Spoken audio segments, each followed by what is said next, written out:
Welcome to the Microsoft Security Insights Podcast with your hosts, Franklin Grimberg and Edward Walton, where we discuss Microsoft 365 security and Azure security news and products.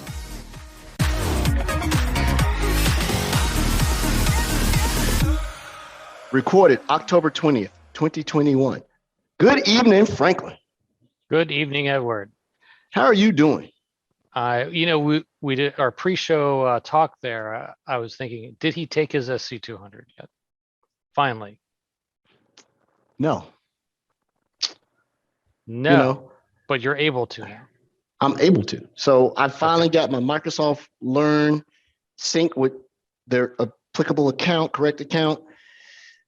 I got my MCP or whatever my thing put back, and I got all my certifications put back. I then linked it to the Microsoft account so I can get the exams for free. So I'm gonna give an interesting news for those who've been following the podcast. When the SC200 was still beta or whatever else, I took it. You're gonna like this one, Rod. And it was a whole fiasco. First of all, they say I didn't show up. Then they say I didn't register for the exam. Then they something else happened. You didn't. But anyway, you didn't dress for the exam. Is that what you said? Maybe. I didn't dress or do something. And they said, well, I was late. Huh. And I was like, what do you mean I'm late? I sat in the lobby for 15 minutes before anybody came and got me. Well, we can't let you take the exam. That being said, took the exam, didn't come out, couldn't figure out what was going on. It was still beta, so I didn't expect to get a sheet. But when something happened, Franklin was like, well, put a ticket in. I was like, that's not that serious. I'll put a ticket in. I put a ticket in, erased all of my testing history from Windows NT when I took it back in the day to now. Gone. Don't exist. Then they assigned me a new number. Thank you for paying it forward. I played it for. It took me a month and a half to get everything resolved. So here's the crazy part about it. I don't know if this speaks where people should actually do work with me. So they fix everything, and then I get my score. I failed the exam. So it's 3 sections, right? Killed Azure Defender, killed endpoint, almost had a 0 on Sentinel. I mean, like, do you even know how to spell Sentinel? I mean, literally, you get the 3 lines. Rod Trent is back with us this week. That's for you, Rod. I thought you would enjoy that. That's super good. And I feel bad for you because I've literally taken all my exams naked. So I don't know why they dinged you for being dressed. Yeah, whatever. But I'm going to go ahead and register for it, man. It's not a big deal. I mean, so now we know it's a valid exam. If you pass it the first time, we know it's not a valid exam. So now we know it's a valid exam. That's good. Yeah, whatever, man. I'll get to it. My birthday is coming up. I don't have time to do mindless stuff instead of professionally improving myself. But on another note, my personal laptop, Franklin, that you kept telling me that the DIMM was bad. That's why it was freezing up on me. You're right. The DIMM in it was bad. The motherboard was burning the DIMMs out and burning the slot out. And the only way I caught it, I took it out. I said, oh my God, I lost all my stuff, right? It's just my browsing PC, banking, blah, blah, blah. No files. Everything's in OneDrive. But, browser configuration. I don't sync my browsers, which I will do now. And it died. And the only way I knew that the motherboard was what was doing it, I took the case off. I'm trying to swap drives, dynamic disk, and trying to plug it to another machine is a pain in the butt. I watched the computer and I could see the fans on the computer oscillate.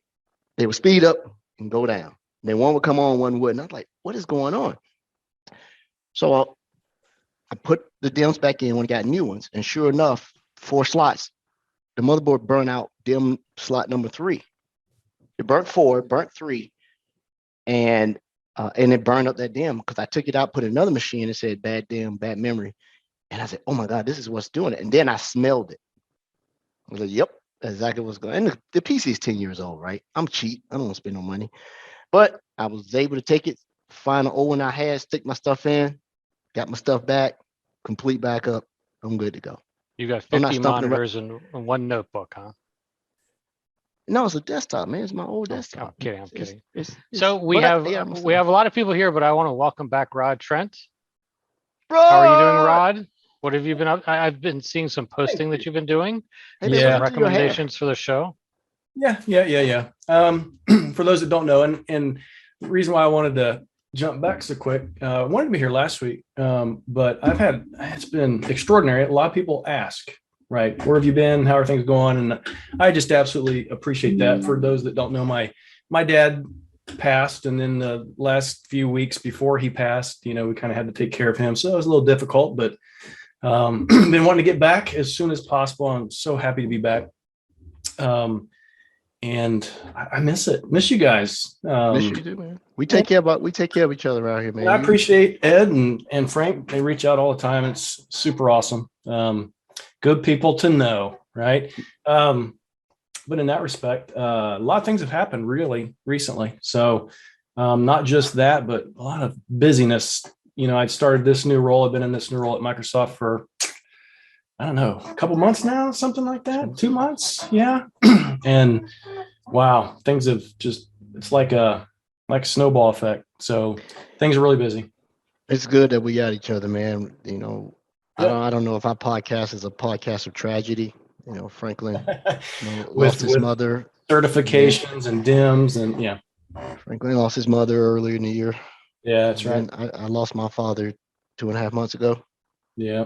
And then your father, man. So I totally get it, man. We're here to lean on each other, man. And it speaks that our listeners are checking in on us, right? Yeah, it's absolutely so cool. Yeah, I get it. Well, we have like a Brady Bunch box here tonight. Yeah. I mean, there's a lot of people here, Edward. So what's going on this week with all these people? Well, I'm excited to say that we have Eric back, and he's brought 2 guests with him to continue a 2-part podcast around DLP, what it means to the real world. And we were really talking about DLP, not super Microsoft specific, but from an overall, what is DLP? What does it mean for those who are trying to implement it in real time, real world, real scenarios? And one of the biggest things we wanted to parlay was that DLP is not a product. It's a process. There are technologies that you can then come leverage to achieve that process and that security initiative. So we got really enlightening. I asked some folks who hit me out of band and said, you had a good show that there was some practicality about the show, especially around the nuances. Like, it ain't easy. It just isn't, right? Especially when you got folks who are passive aggressive, right? Security is keeping us from doing our business. You're in business because of security. So part 2, we're going to talk about app governance and how it relates, it integrates with my favorite product in the world, Microsoft Cloud App Security. Wait for it. Am I going to say the other one? Nope, I'll just say this one. Microsoft Cloud App Security. And so he's brought 2 gentlemen with him. I know Jared Poeppelman, when I came on at Microsoft, man, took me up on his wing. Any and all bad habits I've learned about MCAS, I learned from him and a guy named Mike Costas. And we now also have Andrew on the show. Andrew, have we worked together before? I don't know. We have not. Okay. This is the first time. So because you are new, we'll allow you to do your intro, then Jared, then Eric, and then get into the meat, and then we'll start. We got some questions for you guys. So please introduce yourself. If you see us looking away, anyone, we're not being rude. So we got Discord, Twitch. We're doing stuff, right? So no worries. Go ahead, Mr. Andrew. Sure. I'm Andrew Vahidnia. I'm one of the principal PMs in the app governance team in Redmond. I have been with Microsoft for the past 4 months, and I've been very busy with the launch of our product, app governance, which I'm excited to talk about today. Jared. Hi, guys. Thanks for having me back. It's a pleasure to be back. I'm a global black belt like Edward, except my specialty is Zero Trust global black belt. But I'm helping with the incubation of app governance as we sort of move to this private preview and into the public preview and forward into the future. So I'm helping a lot of our customers with app governance as part of that. Very cool. And last but not least, Eric. Thank you, Edward, and Frank for bringing me back on the show. I've become a big fan of the show, so it's awesome for me to be back. I'm a product marketing manager here at Microsoft. As we talked about on the last podcast, I'm responsible for DLP, but I'm also responsible for app governance. And that's why I've got my two luminary good friends here joining me today, so that we can give you some insights into what's happening with app governance and maybe where it would fit in, your environment as part of the deployment. So thanks again to everyone for coming on. With the last statement you made, Eric, I'm going to ask a question. What is app governance? Sure. So probably the simplest way to think about it, it's a way to monitor the behavior of the applications that you've deployed in your M365 environment, and very specifically, the OAuth apps that are accessing data through the Graph API. We have other solutions. You're already familiar with MCAS, and the way that I like to look at MCAS at a high level is that it monitors user behaviors with applications. Right, so it allows you to define whether an application should be allowed or not, and what the users are allowed to do within that application at a high level. When we look at AAD, for example, what that does, again, at a very high level, is that it sets up the entitlements for the applications that you deploy within your environment. Also sets up the entitlements for your users and other systems that you have. So they're looking at things at a high level, but app governance actually looks at the behaviors of the apps that are installed. So it looks at those behaviors, and then you can set up policies to govern how they act and to alert when bad things happen, or even turn them off or disable them. When you say behavior, yes, is behavior indicative of how the app is being used by a user, or the way the app is acting by virtue of its genetic makeup? Like, why is Word acting like a PowerShell script or something? Right. Yeah. What's behavior? Yeah. So let's double click on that just for a sec. When we're looking at apps, they're third-party apps. So we're not looking at first-party apps like Word or PowerPoint or Outlook or Exchange or anything like that. We're looking at LOB apps, third-party apps that have been added within your environment. Often these apps are helper apps to help you do something. So it could be like your financial systems. You're going to move data from one place to another one so that an external auditing firm can get access to your financial records. Well, that app, that's what we're looking at. That app could have been developed internally by your developer team, or it could be a third-party app that you brought in to actually do this work. And the behavior, what we're really looking at is, what is the app doing on a day-to-day basis? So is it only accessing this group of data and then moving it over to this pile? Mm-hmm. Or is it doing other things? I'll give you like an example that might help. So let's say you've got an inbound email queue. So you've got your email environment, and you have one queue that comes in. So all of your customer service emails that come in, they come into a generic email box.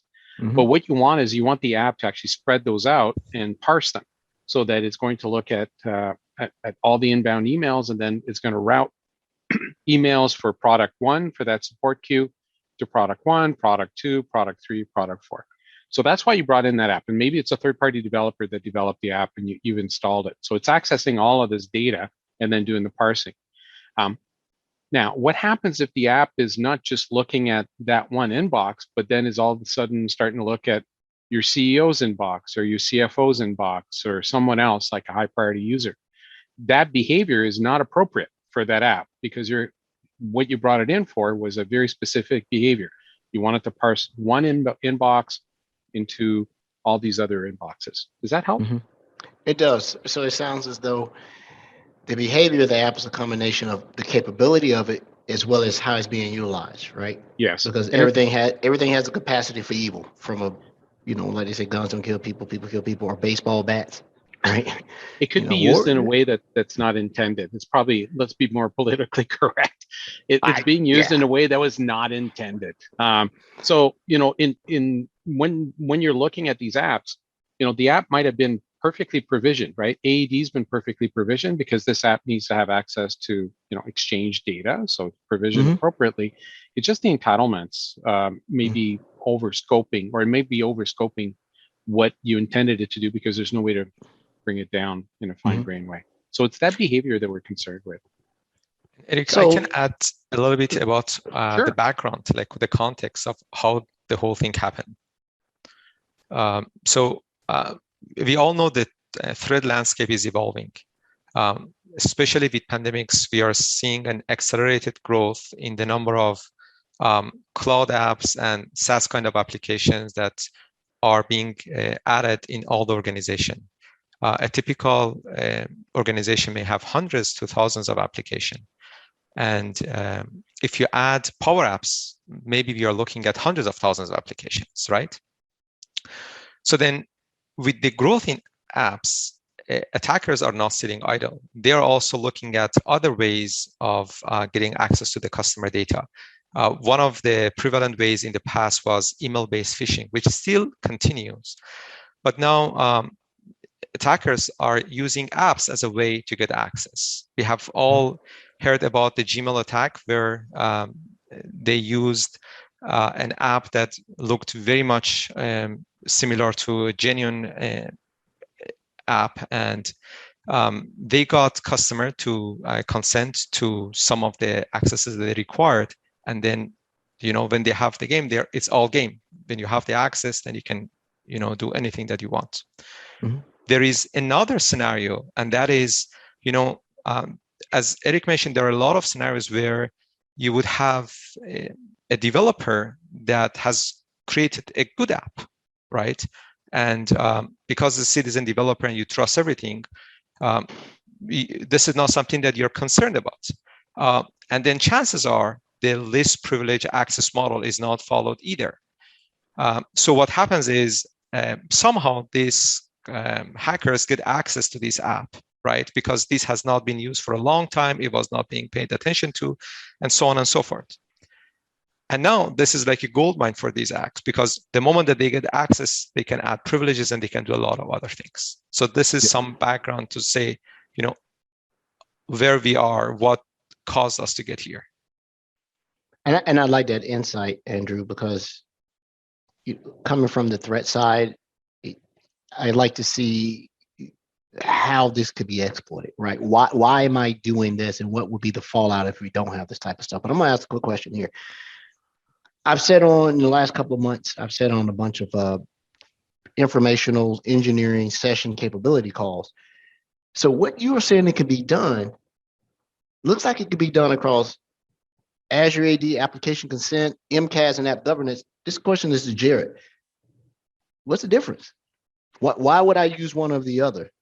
Right? If I can, one of the better, Andrew, I think I do know you. I think one of the better presentations, it was like dueling pianos, where people were saying, this is why you should do it this way, and this is why you should do it this way. So is it with Azure AD, application consent, MCAS, and app governance, is it an and or statement? Can I use all three? I can use one? Tell me what's going on with it.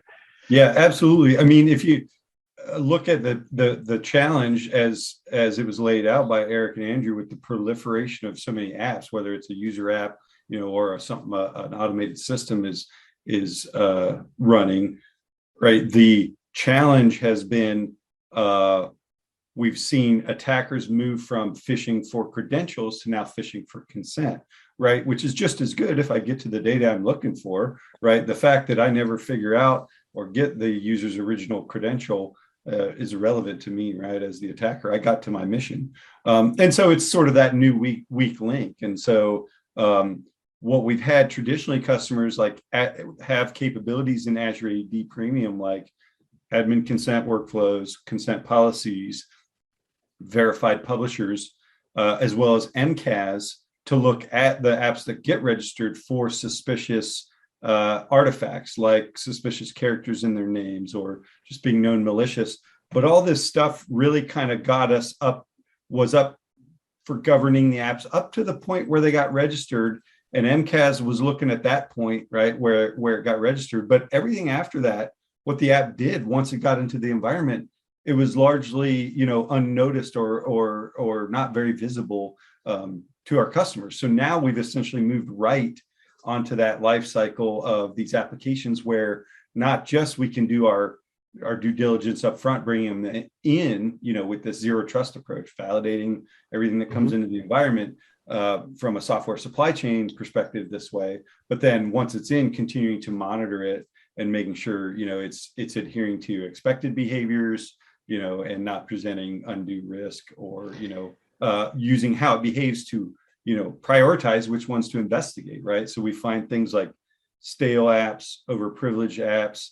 I mean, the overprivileged problem, it's much bigger than people realize. It's the whole concept of just enough privilege has turned into just in case privilege, right? How many people have global admin, just like back in the day when domain admin was prevalent? Even if it's a PIM elevation or some other way of checking out the credential, right? There's still this problem of over provisioning of access, right? And so it helps with that problem as well.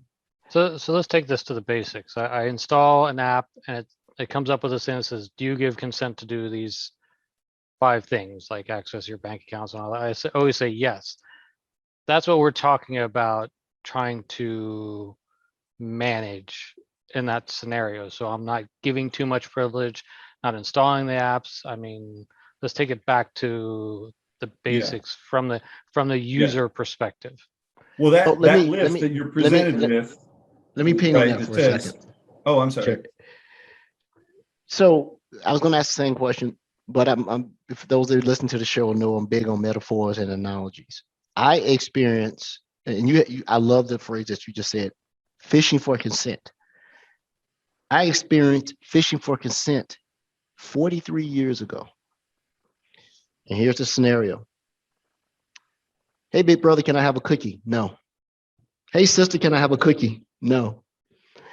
Daddy, can I have a cookie? No. Go ask your mom. Hey, mom, can I have a cookie? No. Babysitter comes. Can I have a cookie? Absolutely. Just be quiet. My boyfriend's coming over. So you're fishing for consent. So eventually you're going to get to it. So I love the fishing for consent. You'll keep trying until something will give you that. And then once you have it, you're saying over consent.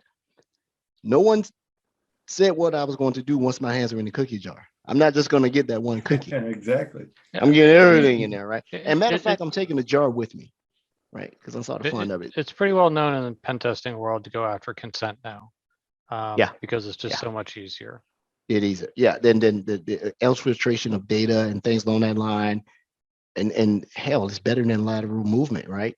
Because And a lot of development shops don't take care of apps or change them from the development side to when they go live. So if they've embedded any tokens for authentication or access in the development stage, a lot of them don't end up reusing that, and they shouldn't be, but they do. And so sometimes you get even more consent or elevation in terms of privileges than intended. Yeah, when I'm in Azure AD, there's this thing called app registration. Is that what we're talking about?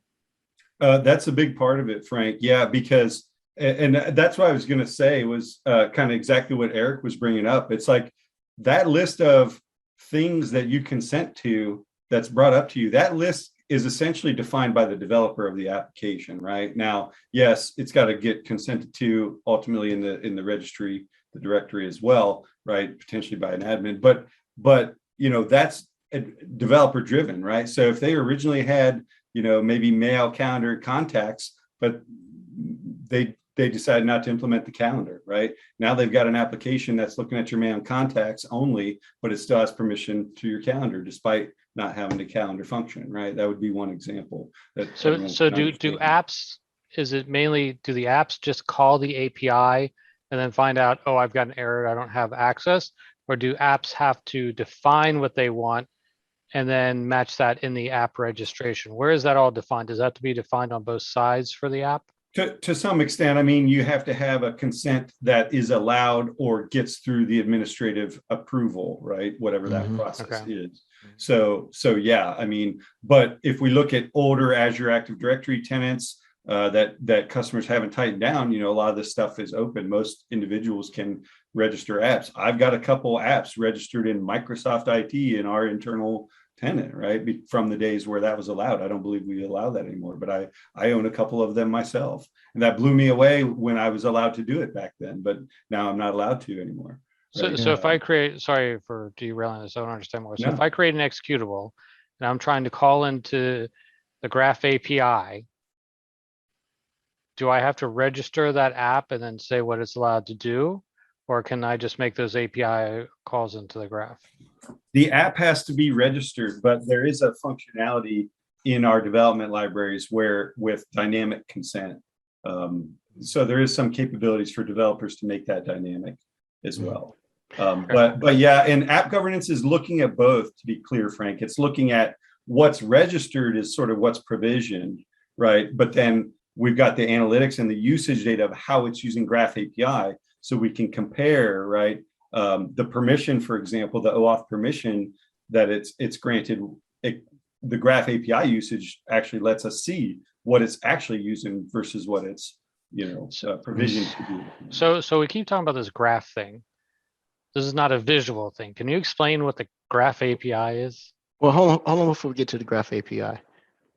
We're talking about stuff as though we inherit the environment, like SF over in London. But shout out to SF if you listen.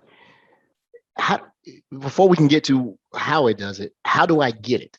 Because it seems like everything is tied to a SKU, a package. Is it E5, E3, E7? What are the prerequisites and how do I get signed up? Then how do I use it? How do I get signed up for this? Do I have it right now because I have E5? Eric, do you want to take that, or should we say stay tuned for November 2nd Ignite announcement? We can No, do a I stay think tuned. No, it's okay. We can disclose it now. So it is because we've disclosed it before. It is essentially an add-on to any existing MCAS SKU. So if you have an MCAS currently, whether that's part of E5 or any of the other MCAS, essentially packages, this would be an add-on to it. So this question goes to Andrew because he said in one of his previous answers, we were talking about thread and the scope of what it can do. Is this functionality a pink slip generating type of evolution? What's the scope, Andrew, of what I can do?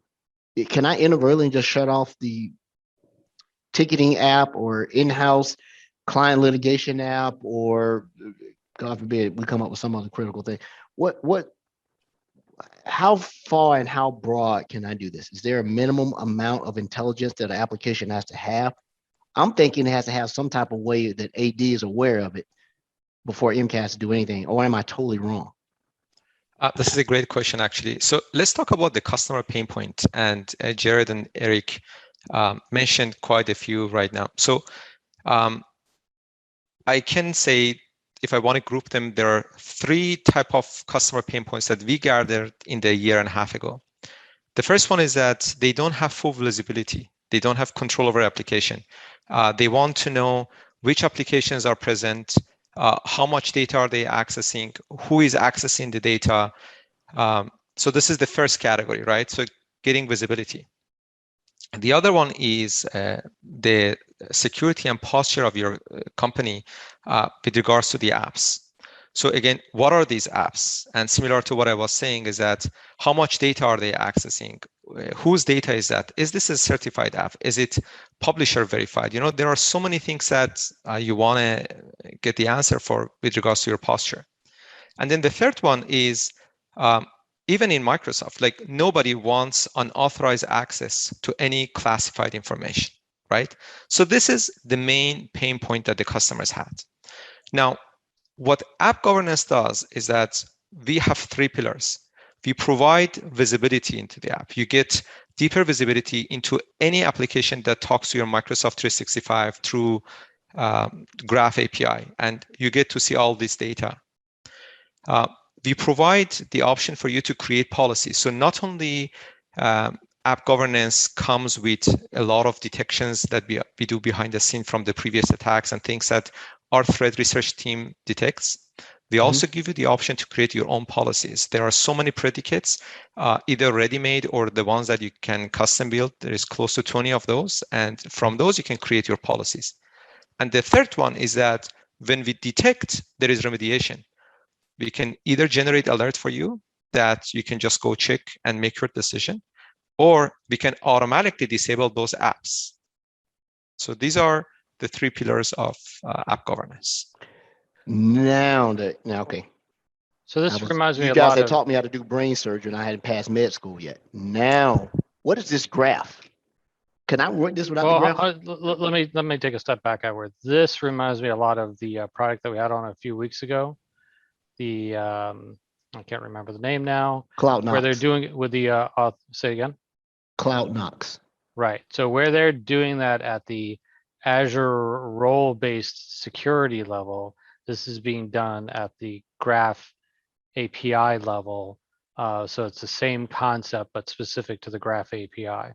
So this makes sense. Perfect. Yeah. All right. So So what now is it this does. Graph? Yeah. And the What is Graph this Graph? API, Edward, was also sort of your answer, right? What are the apps that it works for?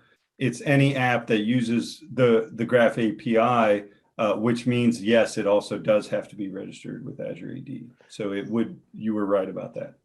Well, let me ask a question about that, because I have my brethren who's on the other side. What about highly regulated industries? Are they going to get the same goodness? Or is it beyond the scope of this call? We got to wait till November, because I see a lot of this stuff comes out in commercial, and then while I don't cover federal anymore or regulated industries or highly regulated industries, I would suspect that they probably use some applications that are not off the shelf and are very in-house written. Is this still a viable solution for these guys to get some type of insight, if nothing else, other insight rather than enforcement?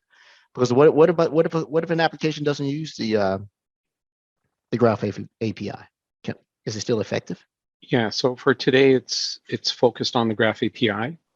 We are looking to add other, let's say, other capabilities that would support some of the other Microsoft properties and platforms that we have longer term. But right now, for this announcement that's coming up for Ignite, it is going to be focused on the Graph API. And you were asking about some of our federal friends, for example, will they get access to this? They will, not immediately, because we're going to get it out to commercial, but in the appropriate time frame shortly after that. I don't know what the time frame is going to be specifically, but it will be available to them as well.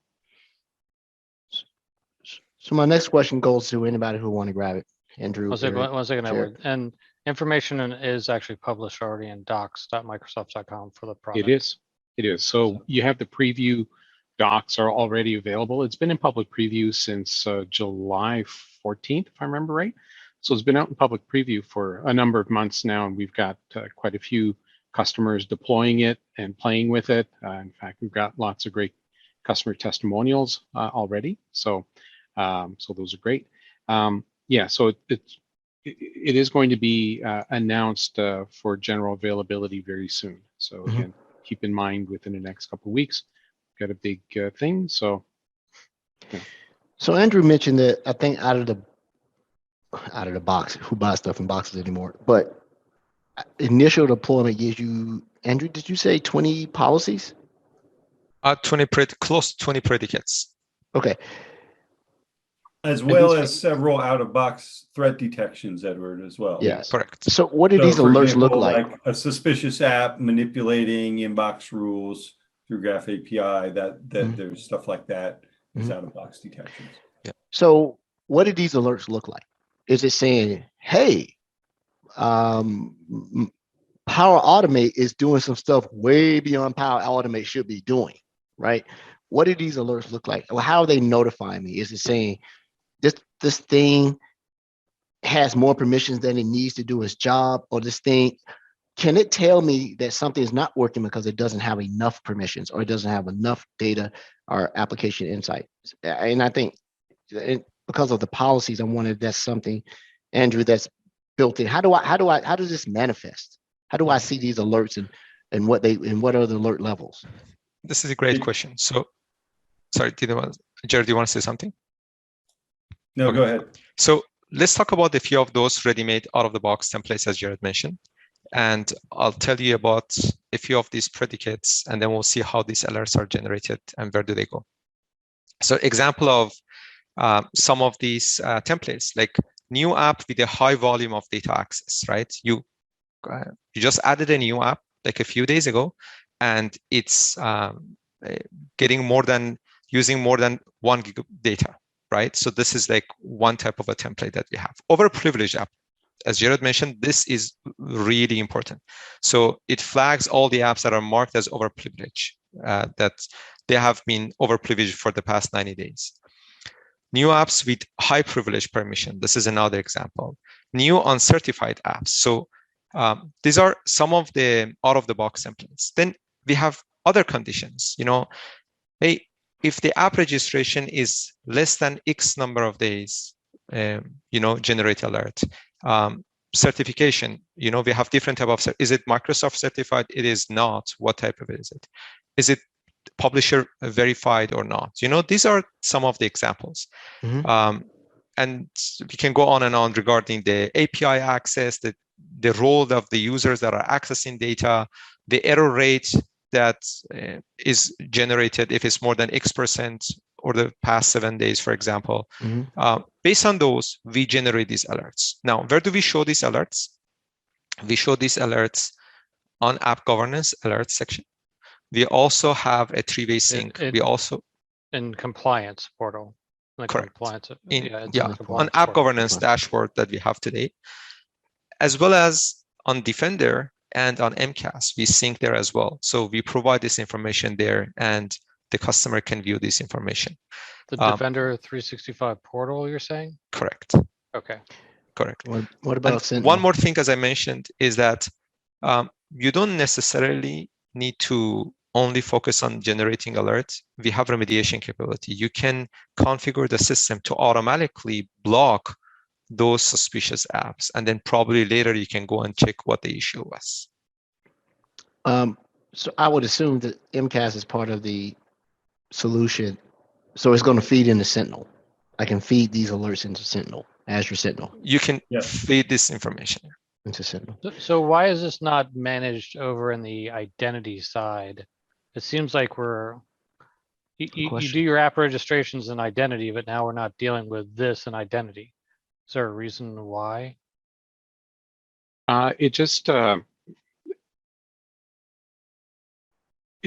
So overall, the perception was that people are managing apps through MCAS already, and they're familiar with that concept of managing the apps and managing the user behavior within the apps.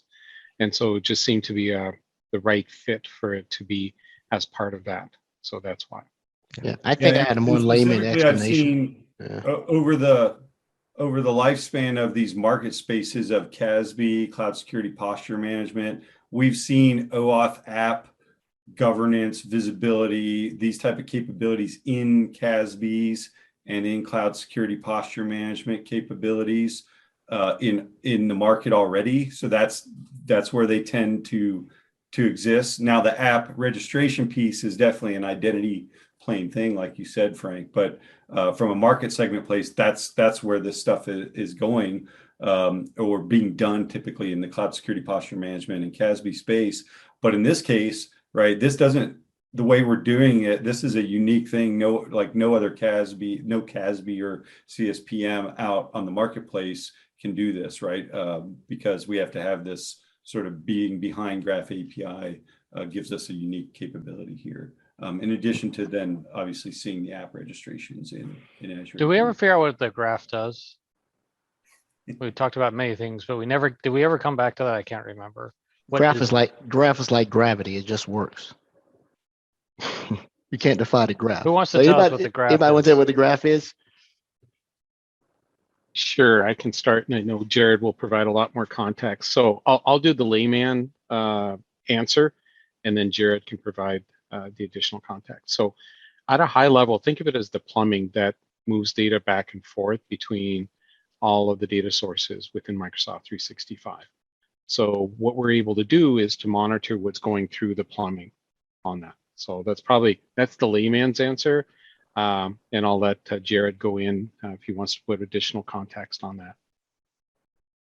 No, I think that's pretty accurate, right? I mean, if you look at all the software as a service that we deliver in M365, it's delivered in various portals, consoles, right? It's surfaced through apps, but ultimately the data for all of it is living in Graph API. I mean, whether it's like users, it could be your emails and SharePoint files, but it's also your conditional access policies in Azure AD, right? All this stuff is served up programmatically via RESTful Web API that we call the Graph, right? So you can call the graph to read information, whether it's your business data, right, in SharePoint or Exchange, but it also could be some configuration data of M365 that you get out of that as well. It could also be the alerts and activities that are going on, right? These things are all surfaced as different graph endpoints.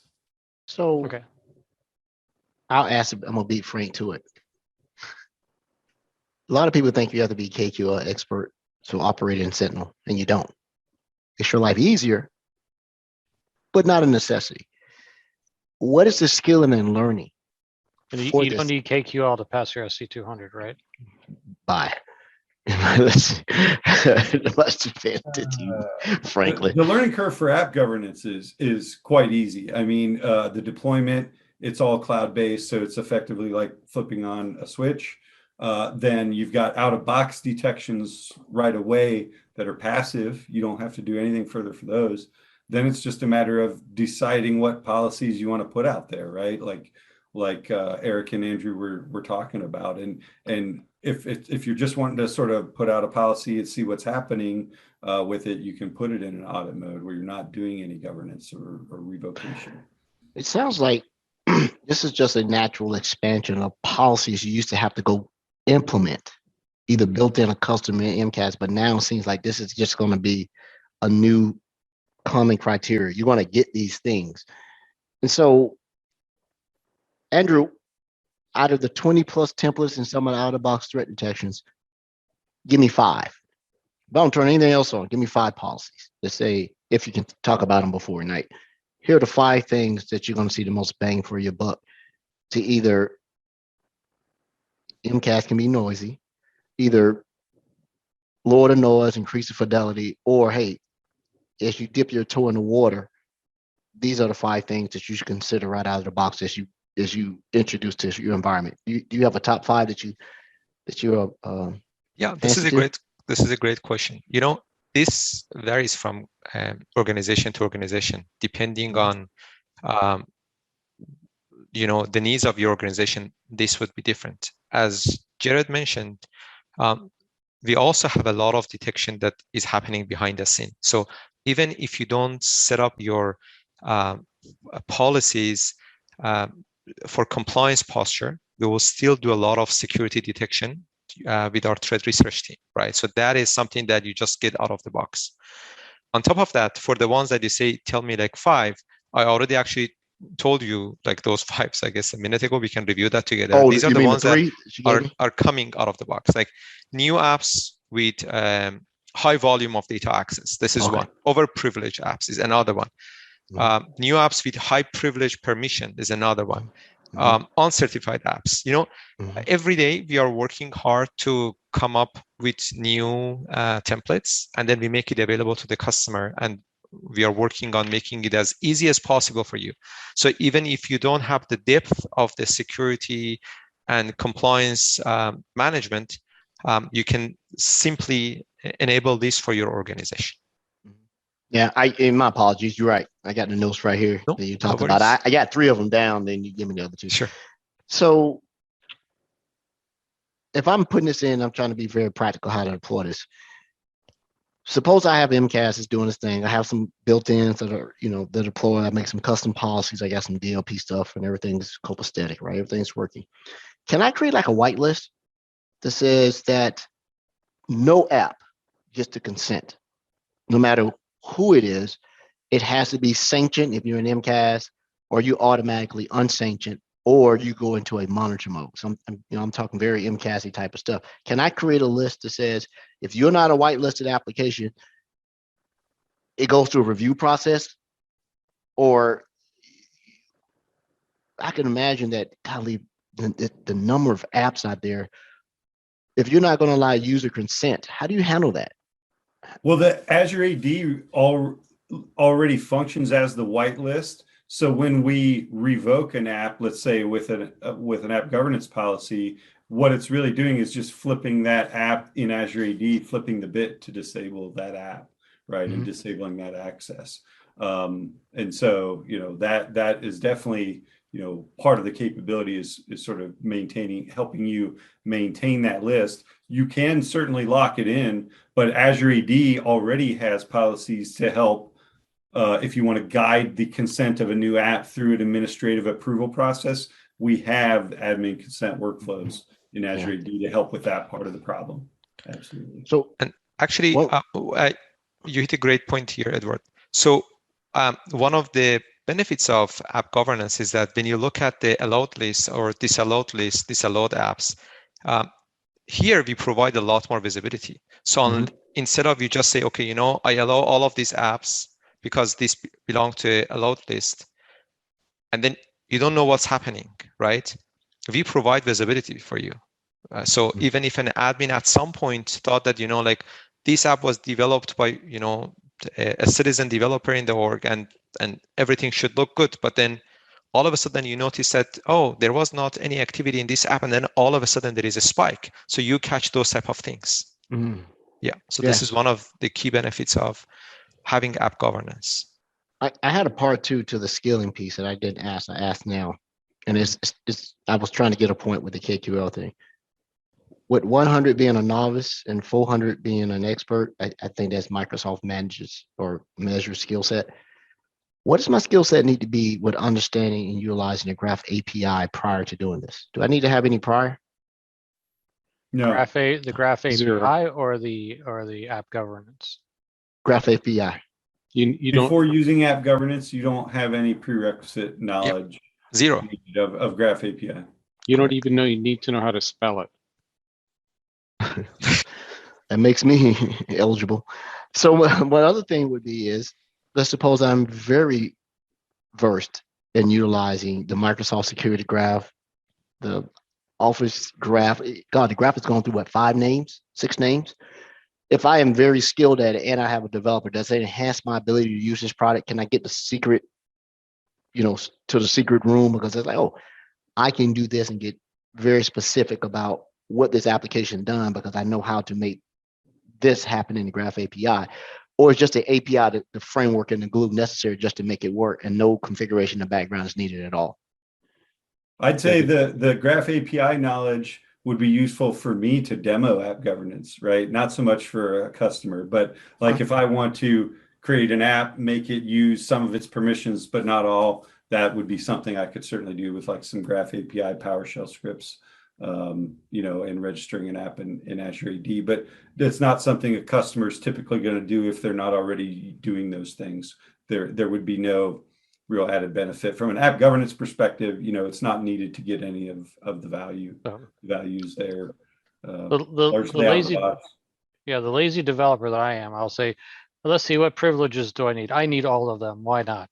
Why am I going to spend the time trying to figure out what I need and not need when I can just say, I'll take them all, right? And then all of a sudden app governance is saying, hey, your app is actually only using 5 of the 200 that you've actually chosen here. We need to modify the app registration or whatever we need to do to not give your app that much rights because you're just simply not using it. And so that would be a really good thing to catch those lazy developers named Frank. And you bring something really interesting to the table, Frank. One of the things that organizations often wrestle with is testing apps before they put them in the live environment, right?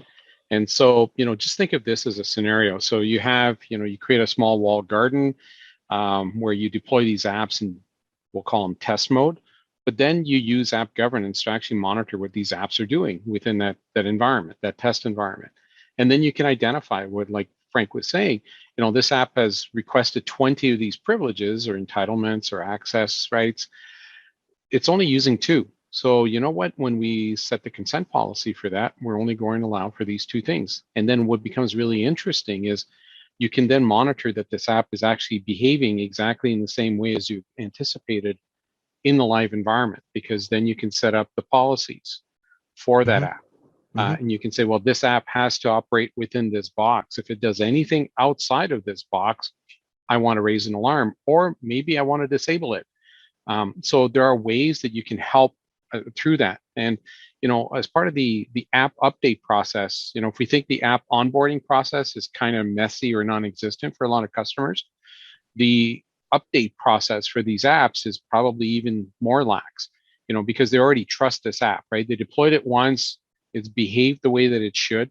And so, when it comes time to do an update, you often don't think about it. You say, oh yeah, of course they're improving features, but you don't know. There could have been a compromise, maybe at the developer's end, or maybe along the way, where this app is not going to behave the way that it was behaving before. Just think of all the homoglyph issues that we've run into, right? Where something looks like it's spelled exactly the same, but it isn't. The characters changed in some way, but it doesn't look, it looks to your eyes to be the same, but it's not the same thing. Well, what happens if you have an app like that? You don't think twice, you bring in this app, and it's actually a very malicious app that's behaving very differently than you intended. So there are a lot of these types of things that can happen along the way. And then, of course, at the end of the life cycle for that app, maybe you needed that app for a period of time. You were doing a transition, you're moving data around within the environment. But how often do we go back and we actually remove or yank the privileges for things or get rid of things? One of the cool things that we have as part of app governance is we can also look at the data access of that app. And if it's not accessed any data in the last 90 days, you know what? Turn it off. Turn it off. Disable it. Right? So we can set these permissions in place to help you as part of that app hygiene and app data lifecycle. So when things get old, you move them out of the way. I'll have to say that the last 3 podcasts, this being number 3, have been the 3 best, I believe, so far. Because with my consulting hat on right now, I'm thinking all the ways this keeps you from being in front of the man, right? Explaining what happened, especially with mergers and acquisitions, right? When you start bringing people and stuff on, even if you don't merge your tenant subscriptions, domain suffixes, and interoperability just yet, I was a consultant doing this. This would be part of my tool set to come in and this, because combine this with the gentleman that we had 2 podcasts ago, Mark, with Cloud Knox, they do the same thing, except it's based on role, right? And what that role is doing. Like, why are you GA if you've only done a GA level operation 6 months ago? A GA, for our listeners, global administrator, right? We suggest that you lower the permissions to do these things. Those 2 in your toolbox are massive. I mean, that's cool. On licensing, 1 license, 2 license, everybody gets a license, tenant aware or user aware? Per user per month, very similar to MCAS license. So it's licensed per protected user. Per protected. So that means your internal users need to be licensed. External collaborators, let's say on a SharePoint document, they don't need a specific license. So. Okay. When you say external users, now we're looking at B2C scenarios, right? Just B2B collaboration, B2B. right? It could be Okay. cross-company document sharing, even, because that company's accessing your document over Graph API, right? That's how the SharePoint or the Word app or whatever app is typically working. And so it's being monitored via AppG, but those external collaborator users don't need to be licensed. Andrew, did I mishear you when you can this be timed where applications can get a certain access level for a predetermined amount of time before it lowers them back down or back up? Or is it once you set it, it's there for the entirety of the application existence until you decommission the app or unsanction it? Or can the permissions move up and down based on a series of specifications? Can an app have full for 30 days and then 15 days later, after 30 days, it goes down to a minimal? How is that possible? No.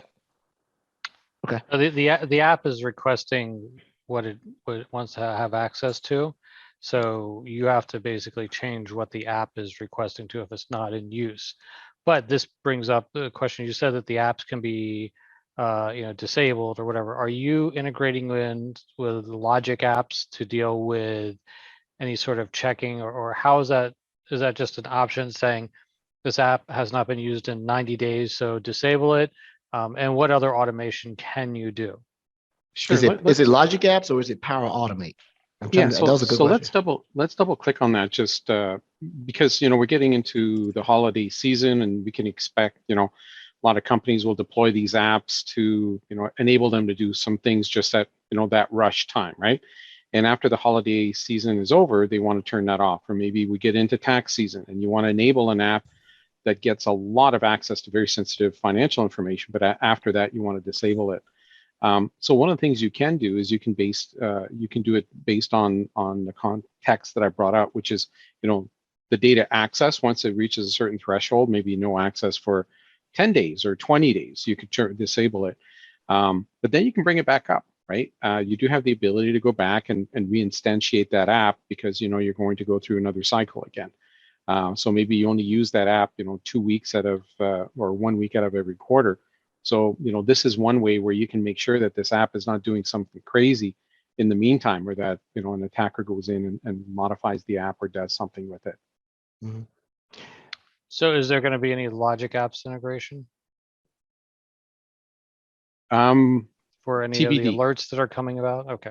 Well, the alert sync today, as we mentioned, is 3 ways. So it's going into the Defender portal as well as the MCAS portal. So with the MCAS portal, we can power automate from those alerts, ingest the alert JSON data, and do a power automate playbook. Yes. That's what I was thinking. Since MCAS is one of the major players and maybe sits in between AD and the app governance process, Power Automate is the way that you do I it. try not to mention the Power Platform here, but that's okay. Yeah, that's a sore spot. Long, We know. sorry. You have to know the history Don't of get this me podcast. started. Please do not get us I think thrown the off. big scenario there, I mean, when you look at the governance, the main governance action is going to be revoking an app. Other than that, it's typically some alert and human type of intervention, right? And so I think the most likely use cases for the automation and orchestration are going to be some form of a workflow before the revoke happens, instead of just making it fully automatic. You maybe put a human in the loop with a workflow, or just trigger some other alerting workflow into some other system, right? Or like a ServiceNow ticket or something. In the famous words of Denzel Washington on Training Day, it's not what you know, it's what you can prove. Where are these skills being measured? Is there a SC exam that tests this deployment, or is it too early? I don't think there's one yet. Eric, do we have plans or anything? Or Andrew, do you guys know? Yeah, there isn't one yet. So let's stay tuned. Stay tuned. Because I know that there are some security and compliance exams that some of our listeners and co-hosts have taken already. I didn't know if this is just too early in this product's life cycle that these skills are not being measured, but Yeah, I would think it would really end early. up combined with some sort of M365 security or compliance type of exam. I doubt it would be broken out as its own. I don't think it's a big enough subject matter, but I don't know, that'd be my guess. This is since I deal with the exams, this would be a tough one between. I actually might push it to MS600, which is the development side with the Graph API, which sounds kind of weird, but I don't know. Since you're starting off in the compliance portal, also, does it go to compliance, right? I don't know. I kind of feel like I would put it in the MS600. It sounds weird. It is moving, by the way, to the Defender portal. I think Okay. that's planned before the November 2 GA release. I don't know if I'd make it a developer, Frank. I mean, how many developers are going to understand MCAS, right? Yeah, they're going to be solid on. Yeah, Graph I would API. question. I would question putting it in a developer exam as well. Yeah. Really, this should be as part of the security admin or the compliance admin roles. But, These would be additional capabilities. Well, what But Eric- about SC300 for identity?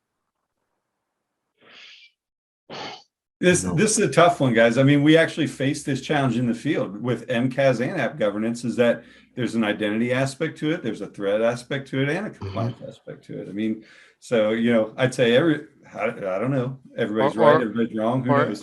Edward, it could be the SC193 test.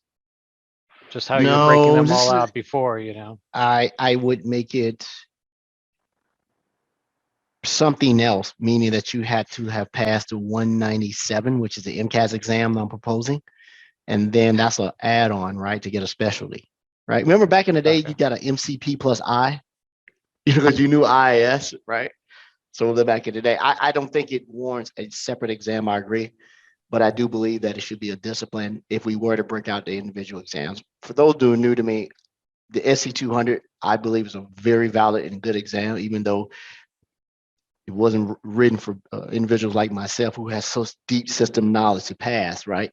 Our experience is a detriment.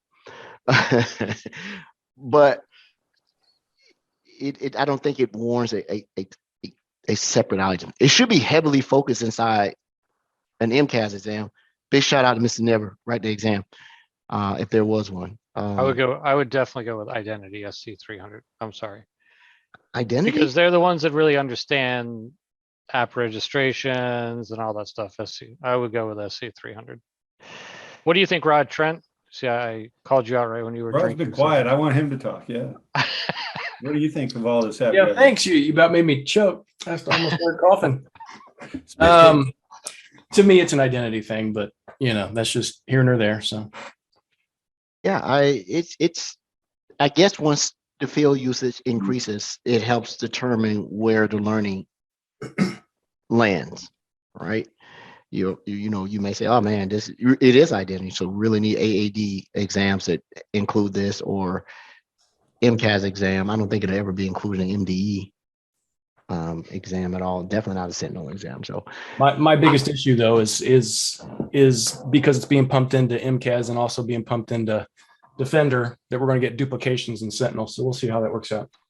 But shouldn't MCAS be sunk into the M365 Defender at some point?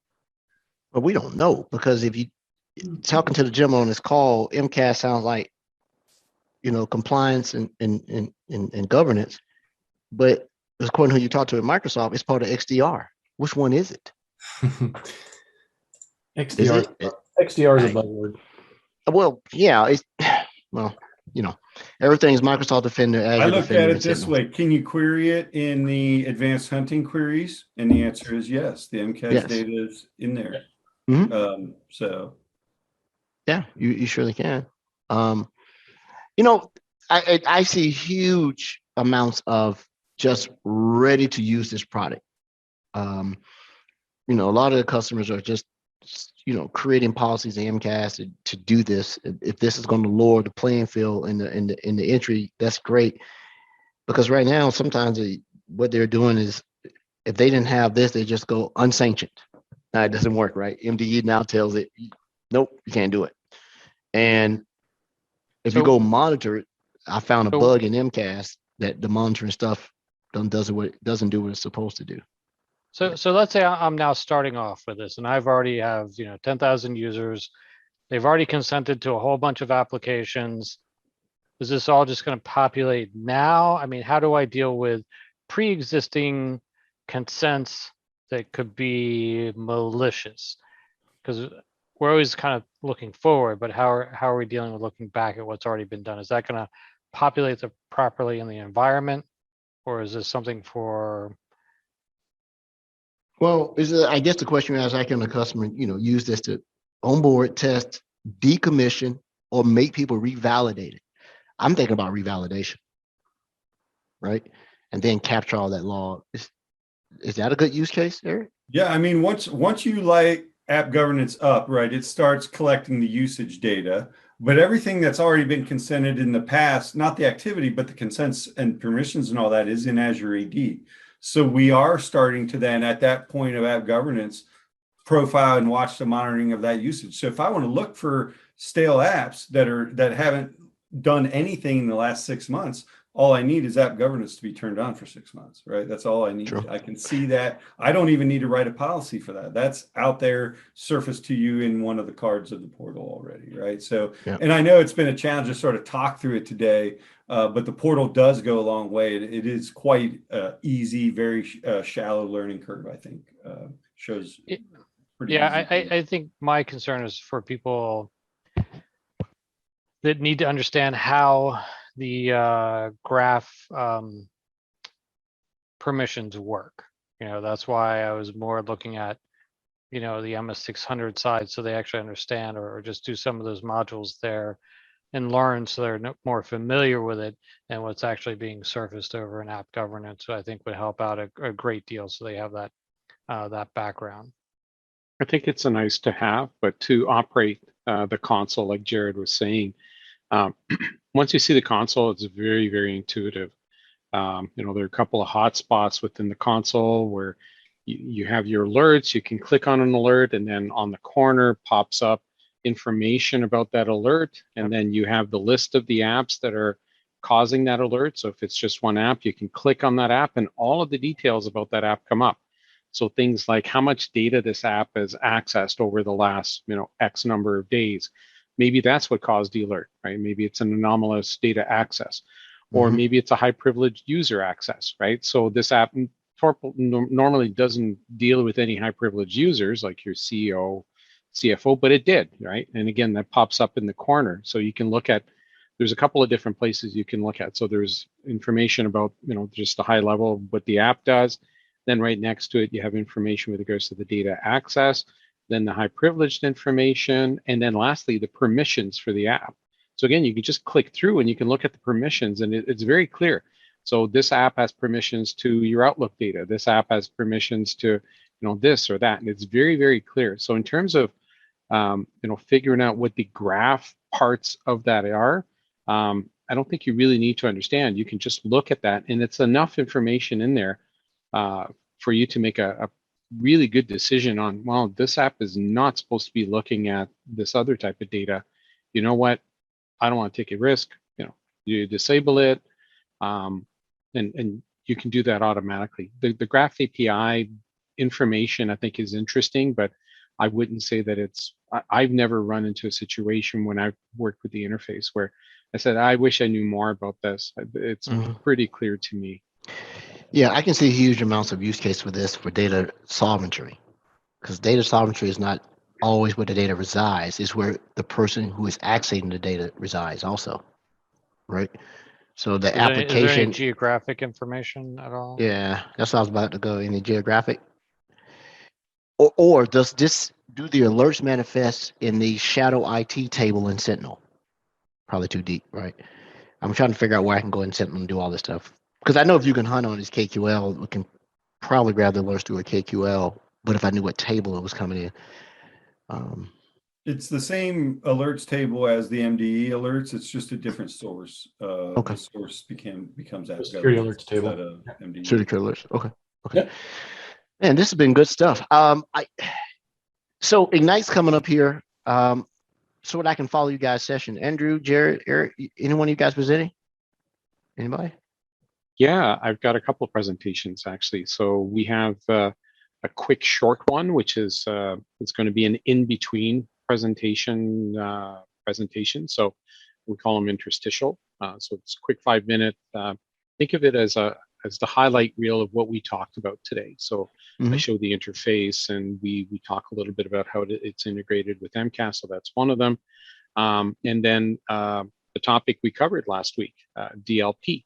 We also have a session that's a full Ignite presentation specifically on MIP, DLP, and information governance. We have a combined session for all three. Are these live, or are they recorded? You're answering questions. What's the format for the longer session? So the longer session was recorded. We actually did the recording last week, but we also have a learn session. So I'm not sure if you've seen those in previous Ignite conferences, where we pick a topic and we actually look at some of the resources that we have available for people to learn about a particular topic. We're also doing a learn session on DLP, and that one will be a full 75 minutes in length. So we're going to have a couple of presenters. I'll be one of them, and we'll walk through a couple of the learn modules and help people understand how they can deploy DLP and use DLP, and we'll go through the steps on that front. We're just going to do a watch party here to see. Yeah, we're just going to watch presenting. Heckle these You're guys in the welcome. background. Yeah, of course, we'll only have the waters with us, but not quite like this podcast. But So I got this question from someone. Actually, wasn't a question. We were just doing some little bit of banter, and what made me think of it, Eric, you just said MIP. Is this a good analogy?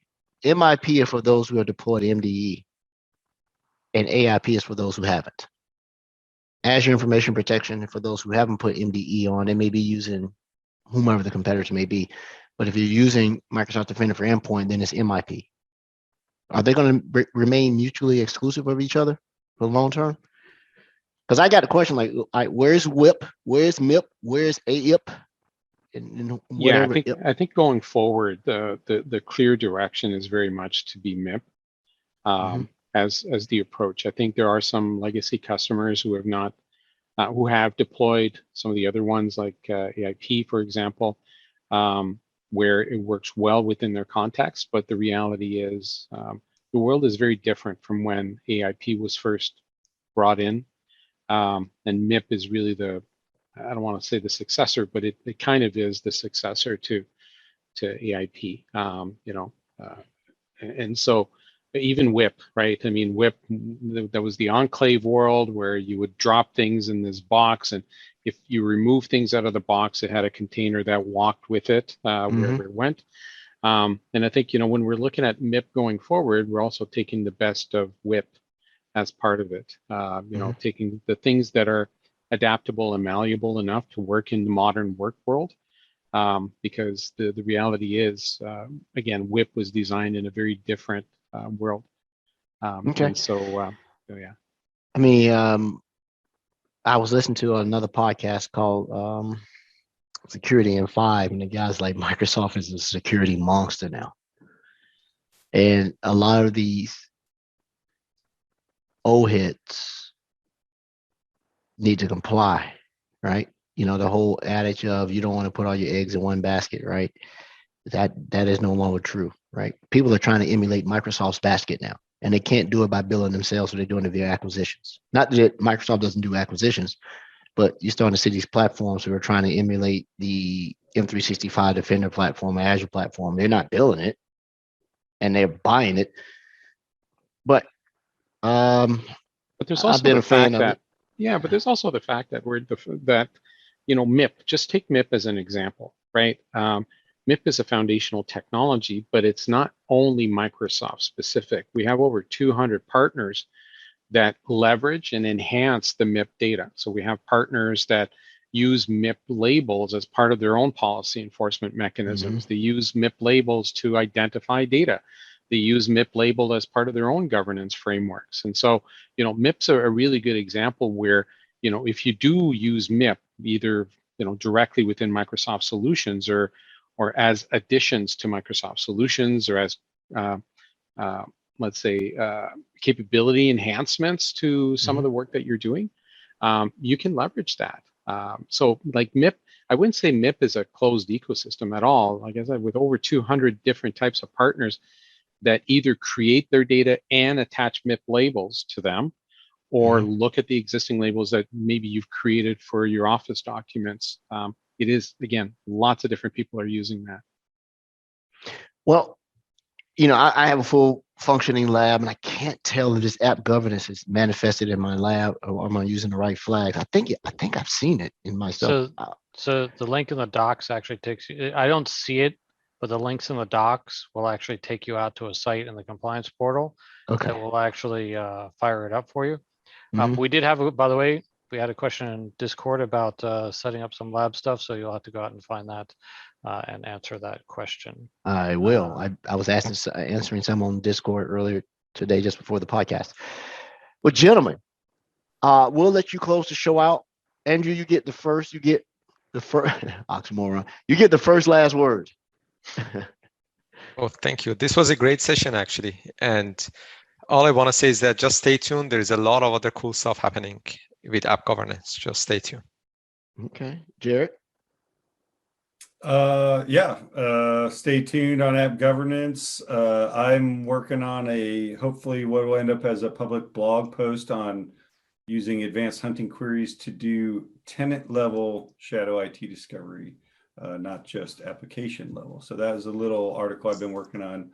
Maybe I'll have to come back on the show if I can get that thing published. We'll see. Yeah, I kept it under wraps because you shared me the preliminary as you build it. Oh, that's right. It's pretty slick, but it's not my IP, so I'm not going to take credit for it. But I've used it. It's actually pretty good. So I've not seen your latest improvements, but just for what it does. So I won't share it on the show. I'll let you come back, and then we can do a demo. And then we'll post it. Sounds If we can good. get back on YouTube, Frank got us kicked off YouTube.